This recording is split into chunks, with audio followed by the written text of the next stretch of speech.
హనుమకొండలో BRS party ఆఫీస్కి municipal అధికారులు నోటీసులు అందజేశారు. నిబంధనలకు విరుద్ధంగా పార్టీ ఆఫీసు నిర్మించారని ఎమ్మెల్యే నాయిని రాజేందర్ రెడ్డి కలెక్టర్కి ఫిర్యాదు చేశారు.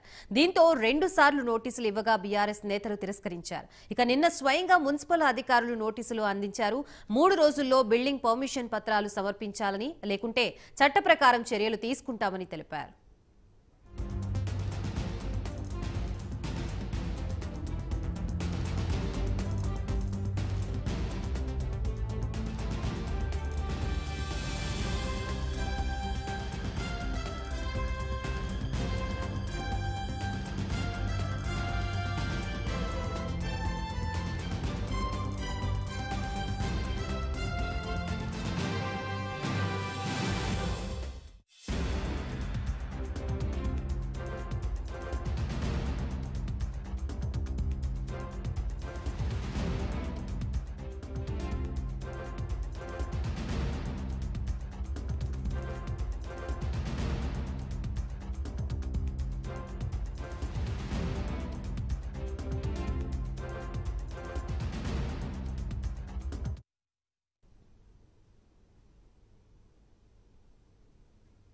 హనుమకొండలో బీఆర్ఎస్ పార్టీ ఆఫీస్కు మున్సిపల్ అధికారులు నోటీసులు అందజేశారు. నిబంధనలకు విరుద్ధంగా పార్టీ ఆఫీసు నిర్మించారని ఎమ్మెల్యే నాయిని రాజేందర్ రెడ్డి కలెక్టర్కి ఫిర్యాదు చేశారు.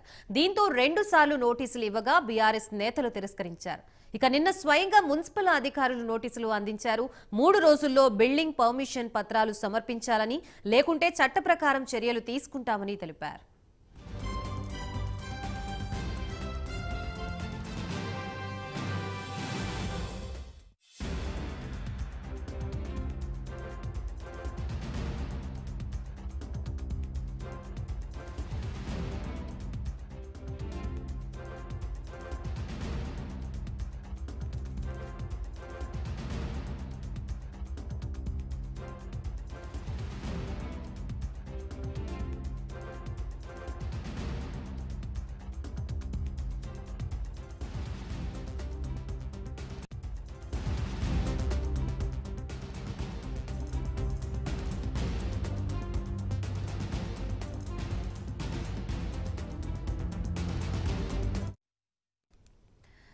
రైట్, ఇదే అంశానికి సంబంధించి మనకి పూర్తి అప్డేట్స్ ఇవ్వడానికి మా ప్రతినిధి తిరుపతి లైవ్ ద్వారా సిద్ధంగా ఉన్నారు. తిరుపతి, చెప్పండి, హనుమకొండలో బీఆర్ఎస్ పార్టీ ఆఫీస్ కి మున్సిపల్ అధికారులు నోటీసులు అందజేసినట్లుగా తెలుస్తోంది. దీనికి సంబంధించి అప్డేట్ ఏంటి?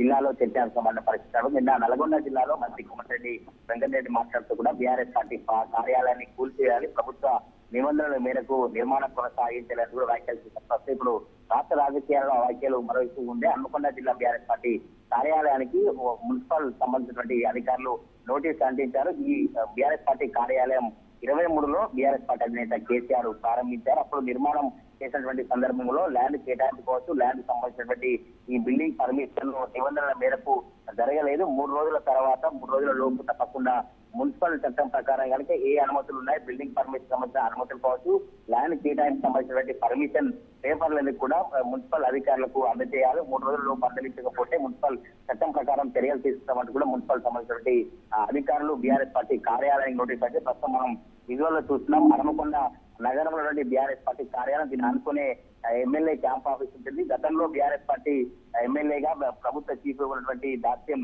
వినయ్ భాస్కర్ ఇక్కడే బీఆర్ఎస్ పార్టీ కార్యక్రమాలు, బీఆర్ఎస్ పార్టీ సంబంధించిన కార్యక్రమాలు ఇక్కడనే కొనసాగి పక్కనే ఎమ్మెల్యే క్యాంప్ ఆఫీస్. ప్రస్తుతం ఇప్పుడు అసెంబ్లీ ఎన్నికల తర్వాత ఎమ్మెల్యే క్యాంప్ ఆఫీస్ లో కాంగ్రెస్ పార్టీ సంబంధించిన నాయిని రాజేందర్ రెడ్డి అందులో ఉంటారు. పక్కన బీఆర్ఎస్ పార్టీ కార్యాలయం కొనసాగుతుంది. మొదటి నుంచి కూడా పక్కన ఎలా నిర్వహిస్తారు ప్రతిపక్ష పార్టీకి సంబంధించినటువంటి కార్యాలయం కావచ్చు, అధికార పార్టీకి సంబంధించిన ఎమ్మెల్యే క్యాంప్ ఆఫీస్ పక్కనే ఉండడంతో రాష్ట్ర రాజకీయాలు కావచ్చు, జిల్లాలో చాలా చర్చకు సంబంధించిన పరిస్థితి కనబడుతుంది. తెలంగాణ రాష్ట్ర వ్యాప్తంగా బీఆర్ఎస్ పార్టీ కార్యాలయాలపై ప్రత్యేకంగా కాంగ్రెస్ పార్టీ నేతలు ఫోకస్ పెట్టి అధికారులతో ఇలాంటి నోటీసులు ఇవ్వడం కావచ్చు, తప్పకుండా కూలిస్తాం లేదంటే ప్రభుత్వ నిబంధనల మేరకు నిర్మాణం జరగడానికి కూడా చర్చ అయితే కొనసాగుతుంది. నాకు అందుబాటులో బీఆర్ఎస్ పార్టీ సీనియర్ నాయకులు, స్థానిక కార్పొరేటర్లు ఈ మున్సిపల్ సంబంధించిన అధికారుల నోటీసులు ఏ విధంగా చూస్తారు, అసలు నిర్మాణం ఎప్పుడు జరిగింది, పర్మిషన్ కావచ్చు సంబంధించి మాట్లాడారు ఎట్లా చూస్తారు? మున్సిపల్ సంబంధించిన అధికారులు బీఆర్ఎస్ పార్టీ కార్యాలయానికి వచ్చి నోటీసులు అందించడం కావచ్చు, ఇవన్నీ ఇవ్వడాన్ని నోటీసులను మీరు ఎట్లా పరిగణిస్తారా? ఇది పక్కా రాజకీయ కుట్రకోణం కనిపిస్తుంది. ఎందుకోసారి అంటే గౌరవ ముఖ్యమంత్రి రేవంత్ రెడ్డి గురువు అయిన చంద్రబాబు నాయుడు ఆంధ్రలో స్టార్ట్ చేశాడు. ఈయన నేను తెలంగాణలో స్టార్ట్ చేద్దాను, ఈయన కూడా ఇక్కడ స్టార్ట్ చేశాడు. ఏ రాజకీయ పార్టీకైనా ప్రభుత్వ భూమి కేటాయిస్తారు పట్టానికి.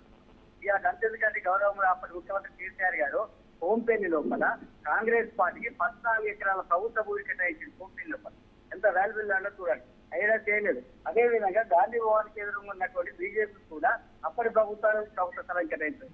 ఏ రాజకీయ సిపిఐ సిపిఎం అయినా ఏ పార్టీ అయినా ఒక రాజకీయ పార్టీ గెలుస్తుంది. ఇవాళ మేము కూడా చట్టబద్ధంగా ఇక్కడ ప్రభుత్వాన్ని మొత్తం నిష్పత్తి నిర్మించడం జరిగింది. ఇవాళ ఒక జిల్లా కాంగ్రెస్ పార్టీ జిల్లా అధ్యక్షుడు ఎమ్మెల్యే నాయరాజ రెడ్డి గారే ఒక రాజకీయ పార్టీ ఆఫీస్ ఉండొద్దని కంప్లైంట్ చేయడం చాలా విదూరం దురస్థకరం. ఇలా మేము క్వశ్చన్ చేసుకుంటున్నాం. ఇవాళ కాంగ్రెస్ పార్టీ అనుభవపడ్డ పార్టీ ఆఫీస్ ఎక్కడ ఉన్నదండి? మున్సిపాలిటీ స్థలంలో ఉన్నది. ఇవాళ సెంట్రల్ రాష్ట్రంలో గాంధీ భవన్ ఎక్కడ ఉన్నది? ప్రభుత్వ స్థలంలో ఉన్నది. ఎక్కడ నిర్మించారు మరి? బాధ్యతగా తెలిసి మున్సిపాలిటీ అసలు మీకు అనుమతులు మున్సిపల్ స్థలం కేటాయించి అసలు మీకు జీవో ఉందా? ఎటువంటి ఉన్నాయి మీరు కాంగ్రెస్ పార్టీ కదా? ఎటువంటి లేకున్నా కూడా మీరు అక్కడ మున్సిపల్ స్థలం లోపల కాంగ్రెస్ భవనం నిర్మించారు. అంటే ఒక రాజకీయ పార్టీకి అన్నిటికీ ఉంటాయి. కానీ ఇలా ఎందుకు నీ పక్కనే ఆఫీస్ ఉందని ఉనికిపడుతున్నావు? ఒక రాజకీయ పార్టీ జిల్లా అధ్యక్షుడు అంటే ఇంకొక రాజకీయ పార్టీ ఆఫీసు ఉండద్దు అనుకోవడం ఒక రాజకీయ లోపల రాజకీయ అవగాహన రహితం. ఇది మనకి తెలియదు. మేము చాలా స్పష్టంగా చూస్తున్నాం. దీన్ని మేము చట్టబాగా ఎదుర్కొంటాం. అధికారులు పాపం చట్టబాగా ఎదుర్కొంటాం. అధికారులు పాపం ఎక్కలేనట్టుగా మేఘాల మీద 3 రోజులే టైం అని మున్సిపల్ కార్పొరేషన్ వాళ్ళు ఇచ్చారు. విచిత్రం ఏంటంటే నేను కూడా ఒక కార్పొరేటర్గా ఉంటున్నా కనుక ఎవరికైనా నోటీస్ ఇస్తే 15 days 1 month టైం ఉంటుంది. కానీ షార్ట్ నోటీస్ 3 daysలో ఇవ్వాలనే చెప్పట్లో దీంట్లో మన పక్క కనిపిస్తుంది. ఏదేమైనా దీన్ని మా అధిష్టానం దృష్టికి తీసుకెళ్లడం జరిగింది. దీన్ని మేము చట్టబద్ధ కూడా ఎదుర్కొంటాం. అంతేకాదు రేపు కాదు కూదు అని బలవంతంగా కనుక ఈ పార్టీ ఆఫీస్ మీద ఏమైనా చేయగలిగితే మా పార్టీ కార్యకర్తలు ప్రజలు రేపు జరిగే తిరుగుబాటుకు వీళ్ళు ఎదుర్కోవాల్సి ఉంటుంది. ముఖ్యంగా ఎందుకు ఈ రాజకీయ పార్టీ తీసేయాలంటే కాంగ్రెస్ ప్రభుత్వము గత కొద్ది కాలం లోపలే ప్రజల లోపల ఆదరణ కోల్పోయింది. 6 సూత్రాల 6 అమలును 6 గ్యారంటీలు అమలు చేయలేకలో విఫలమైంది. కనుక ఇలా ప్రజలు మేధావులు అందరూ కూడా ఈ పార్టీ ఆఫీస్కి వచ్చి వాళ్ళ యొక్క ఇబ్బందులు సమస్యలను చెప్పుకోవడం జరుగుతుంది. ఎప్పుడు నిత్యం జనంతో ఇక్కడ పార్టీ ఆఫీస్ ఉంటుంది. దీన్ని చూసి ఓరో లేకుండా ఇలా పార్టీ ఆఫీస్ లేకుంటే వీళ్ళు ఎక్కడ ఉంటారనే ఉద్దేశంతో ఒక కుట్రపూరితంగా చేస్తున్నారు తప్ప వేరే కాదు. డెఫినెట్గా మేము మా పార్టీ ఆఫీసులు మేము కాపాడుకుంటాం. చట్టబద్ధంగా మేము చేస్తాం. ఇలా రాజకీయ పార్టీ జిల్లా అధ్యక్షుడే ఇవ్వడం అంటే చాలా విడ్డూరంగా ఉన్నది. ఆయనకు ఎందుకు అంత ఉలిక్కి భయపడుతున్నారు? ఇలా కాంగ్రెస్ ప్రభుత్వం బీఆర్ఎస్ పార్టీ ఆఫీసులకే భయపడతారంటే రేపు మేము జరిగే పోరాటాల్లో వీళ్ళు జరుచుకొనే ఈ విధంగా చేస్తున్నారు. రాజకీయ కుట్ర కోణంలో మాత్రమే వీళ్ళు నోటీసులు ఇవ్వడం జరిగింది. మీకు చెప్పండి, మీ పార్టీ ఆఫీసులు ఎక్కడున్నాయి? ఇదే హన్మకొండలో మున్సిపాలిటీ జాగాలో ఉంటుంది. అదే గాంధీ భవన్ ప్రభుత్వ జాగాలు ఉంటాయి. అన్నీ ఇలా సిపిఐ కావచ్చు, సిపిఎం కావచ్చు, ఎనీ పొలిటికల్ పార్టీస్ ఆఫీసులని ప్రభుత్వ స్థలాలనే ఉంటాయి. మేము చట్టబద్ధ కొడుకు తీసుకున్నాం కదా, ప్రభుత్వాలకు వచ్చి అలాట్మెంట్ చేసినాయి కదా, అటువంటిప్పుడు ఇవ్వడం ఏంది? ఇది వాళ్ళ యొక్క అవివేకానికి నిదర్శనం. ఇప్పటికైనా నారాయణ రెడ్డి బేషరతుగా తనే ఇచ్చిండు కంప్లైంట్. మీరు బేషరతుగా దాన్ని విత్డ్రా చేసుకోవాలి. లేకపోతే ఒక రాజకీయ పార్టీ జిల్లా అధ్యక్షునికి ఉంటే నీకు రాజకీయ అవగాహన లేదనుకుంటాం. పాపం మరి వాళ్ళ యొక్క మంత్రులకు వాళ్ళ అధిష్టానానికి తెలిసిచ్చిండా తెలియకిచ్చిండో మరి కాంగ్రెస్ పార్టీ అధిష్టానం పునరాలోచన చేసుకోవాలని మేము డిమాండ్ చేస్తున్నాం. ఒక లేదు కాదు కూదు చేస్తామంటే మేమాకైతే ఉద్యమాలు కొత్త కాదు, పోరాటాలు కొత్త కాదు. మా ఉద్యమాల పోరాటాలు దాక్కొని ఎక్కడికో పారిపోయి ఇన్ని రోజులు కాంగ్రెస్ వాళ్ళు. మేము రెడీ పోరాటాలు చేయడానికి సిద్ధంగా ఉంటాం. మా పార్టీ ఆఫీసులు మేము కాపాడుకుంటే సిద్ధంగా ఉంటాం. రాజకీయ పరిస్థితి ఎట్లా చూడొచ్చు? ఎమ్మెల్యేలే ఫిర్యాదు చేయడం కావచ్చు, మంత్రులు కూడా స్పందించడం, బీఆర్ఎస్ పార్టీ కార్యాలయాలను కూల్చివేయాలని ఎట్లా చూస్తారు? భయపడుతున్నారు. ఎందుకంటే వాళ్ళను ప్రజలు ఏ హామీలైతే ఇచ్చిందో వాళ్ళ ప్రభుత్వం అబద్ధాల పునాదుల మీద ఏర్పడ్డది. అందుకోసానికే ఆ అబద్ధాలను నిజాలు చేయలేక వాళ్ళ వల్ల కాదు. కనుక ప్రజలను డైవర్ట్ చేయడం కోసం, ప్రజల అంశాలను డైవర్ట్ చేయడం కోసం ఇదొక రాజకీయ ఎత్తుగడ లోపల భాగంగానే చేస్తున్నారు. ఇలా ఒక మంత్రి స్థాయి అటువంటి వాళ్ళు మాట్లాడడం విడ్డూరంగా ఉన్నది, ఎమ్మెల్యేలు అటువంటి వాళ్ళు పేయడం విడ్డూరంగా ఉన్నది.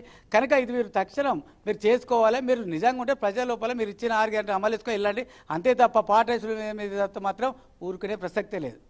ఇది బీఆర్ఎస్ పార్టీ నాయకుల స్పందన. అయితే కాంగ్రెస్ గాంధీ భవన్ కావచ్చు, కాంగ్రెస్ పార్టీకి సంబంధించినటువంటి కార్యాలయాలన్నీ కూడా మున్సిపల్ సంబంధించినటువంటి ల్యాండ్లోనే ఉన్నాయి. వాళ్ళు కేవలం రాజకీయ కక్ష, రాజకీయ కుట్రలో భాగంగానే బీఆర్ఎస్ పార్టీ కార్యాలయాలపై చాలా ఫోకస్ పెడుతున్నారు. తప్పకుండా 3 రోజులలో కూడా మాకు సంబంధించినటువంటి పర్మిషన్లు కావచ్చు, ల్యాండ్ కేటాయింపు సంబంధించినటువంటి పత్రాలని మున్సిపల్ అధికారులకు ఇచ్చి తప్పకుండా బీఆర్ఎస్ పార్టీ కార్యాలయం ఉండే విధంగా చూస్తామంటూ కూడా బీఆర్ఎస్ పార్టీ నేతలు చెప్తున్నారు. ఒకవేళ కాదు కూడదని కాంగ్రెస్ ప్రభుత్వం కావచ్చు, కాంగ్రెస్ నేతలు కానీ ఇలానే ముందు చర్యలు చేపట్టి తప్పకుండా మేము ఉండి పోరాటం చేస్తామని బీఆర్ఎస్ నేతలు స్పందించిన పరిస్థితి కనబడుతుంది. మరి మున్సిపల్ శాఖకు సంబంధించిన అధికారులు ఎట్లా స్పందిస్తారు, కాంగ్రెస్ నాయకులు, కాంగ్రెస్ నేతలు, కాంగ్రెస్ ప్రభుత్వం ఎట్లా ముందుకెళ్తుందో చూడాలి. గాయత్రి.